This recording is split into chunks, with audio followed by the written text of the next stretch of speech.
Wow! Onion dosa. My choice is always onion dosa. Vegetable dosa. It's my choice. Podi dosa.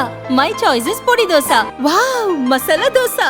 It's always my choice. Dosa வகைகளில் ஒவ்வொருவருக்கும் ஒவ்வொரு choice இருக்கலாம். ஆனால் எல்லா வகை தோசைகளுக்கும் ஒரே சாய்ஸ் இதயம். சுரா கைட் 12ஆம் வகுப்பு பொதுத் தேர்வுக்கான புதிய பதிப்பு. அதிக மதிப்பெண் பெற சுரா கைட் அனைத்து புத்தக கடைகளிலும் கிடைக்கும். Also available on Amazon, Flipkart and surabooks.com. Kashmir சட்டசபைக்கு 2014 கடைசியாக தேர்தல் நடந்தது.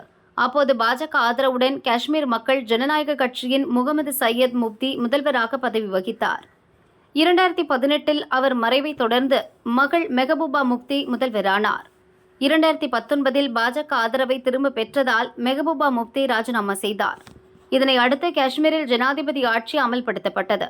காஷ்மீர் சிறப்பு சட்டம் நீக்கப்பட்டு ஜம்மு காஷ்மீர் மாநிலம் யூனியன் பிரதேசமாக மாற்றப்பட்டது.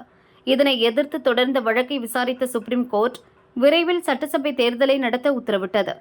2024 செப்டம்பர் 30க்குள் சட்டசபை தேர்தலை நடத்த வேண்டும் என கூறியது. இதனால் லோக்சபா தேர்தல் நடக்கும் போதே காஷ்மீர் சட்டசபை தேர்தலும் நடக்கும் என எதிர்பார்க்கப்பட்டது. பாதுகாப்பு காரணத்தால் அங்கு ஒரே நேரத்தில் லோக்சபா மற்றும் சட்டசபை தேர்தலை நடத்துவது என்பது சாத்தியமற்றது என தேர்தல் ஆணையம் கூறியது.